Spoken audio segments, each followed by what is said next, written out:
Assalamualaikum warahmatullahi wabarakatuh. Perkenalkan saya Tri Lestira Putri, warga negara selaku Ketua Tim Pengabdian kepada Masyarakat, Penguatan Sikap dan Mental Anti Korupsi bagi pelajar SMA dan SMK di Bandar Lampung, dengan anggota saya Dr. Henry Bunan, lalu ada Aminah, Khairuddin, dan Luke Sucieti Amna. Latar belakang dari pengabdian yang kami lakukan adalah praktek korupsi di Indonesia sampai dengan saat ini masih terus berlangsung dengan nilai indeks persepsi korupsi Indonesia selama periode 2018 sampai 2020 berada pada kisaran 37 sampai dengan 40 dan berada di posisi jauh di bawah negara ASEAN lainnya. Salah satu upaya yang dapat diyakini dapat menekan praktek korupsi adalah dengan memberikan edukasi sejak dini tentang bahaya korupsi kepada para pelajar sebagai generasi penerus bangsa.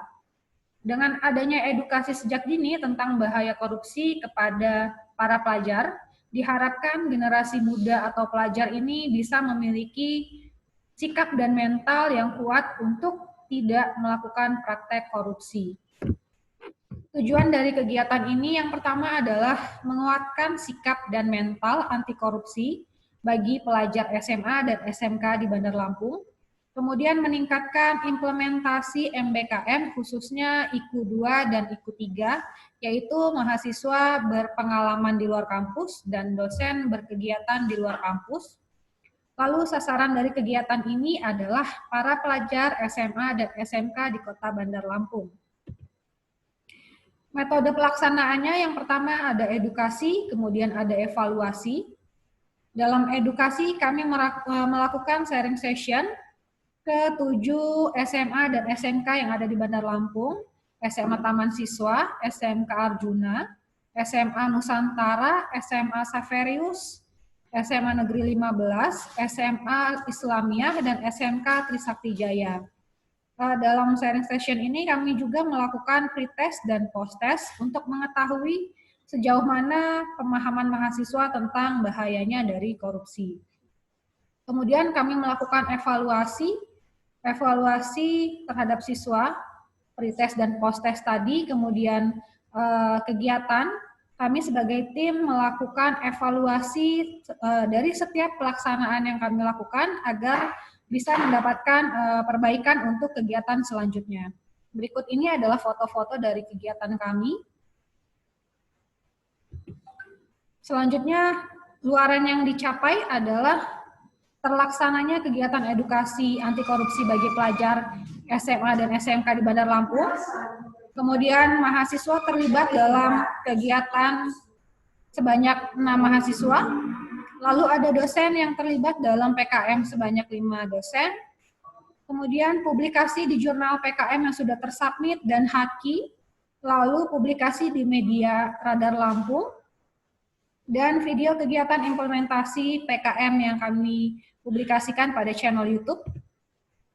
Berikut ini adalah bukti-bukti dari publikasi jurnal tersubmit, Jurnal Pengabdian Masyarakat Progresif Humanist Brainstorming, kemudian haki, publikasi media pada Radar Lampung, lalu publikasi video kegiatan implementasi PKM yang ada di channel YouTube. Lalu di sini ada manfaat yang diperoleh dari kegiatan ini. Yang pertama adalah fungsi dan manfaat hasil pengabdian. Kegiatan PKM ini tentang penguatan sikap dan mental anti korupsi bagi pelajar SMA dan SMK di Bandar Lampung telah meningkatkan kuantitas dan kualitas tridharma bagi dosen di Universitas Bandar Lampung, khususnya berkontribusi nyata untuk turut serta membantu program pemerintah memerangi praktek korupsi sebagai musuh bersama bangsa Indonesia. Karena pemberantasan korupsi ini harus dilakukan oleh semua komponen bangsa sesuai porsinya. Selain itu, kegiatan PKM ini telah meningkatkan kualitas implementasi program MBKM di Universitas Bandar Lampung, khususnya IKU 2 tentang mahasiswa berpengalaman di luar kampus dan IKU 3 tentang dosen berkegiatan di luar kampus.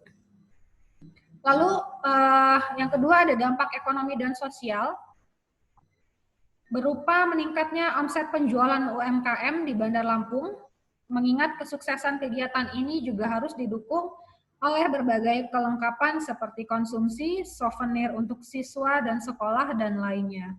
Sedangkan dampak sosial dari kegiatan PKM ini berupa meningkatnya pengetahuan dan pemahaman siswa akan korupsi dan bahayanya bagi masa depan bangsa Indonesia, sehingga sikap dan mental para generasi penerus ini di masa datang menjadi jauh lebih baik atau lebih kuat, dan dampak positif ini diharapkan dapat memerangi korupsi di Indonesia pada masa mendatang.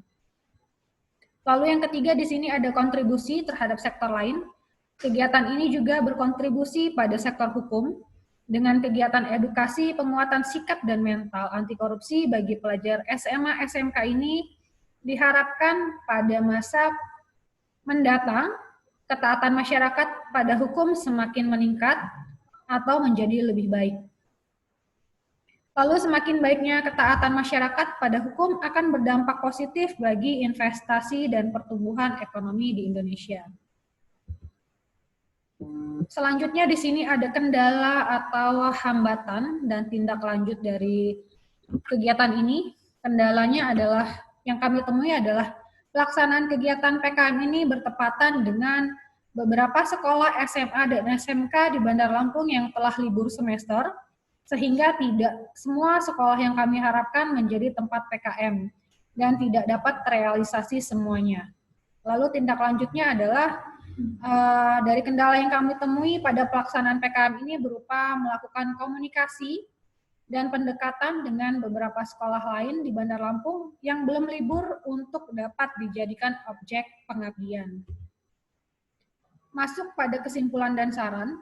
Kesimpulannya adalah meningkatkan kuantitas dan kualitas Tridharma bagi dosen di Universitas Bandar Lampung. Khususnya adalah dosen berkontribusi secara nyata untuk turut serta membantu program pemerintah memerangi korupsi sebagai musuh bersama bangsa Indonesia.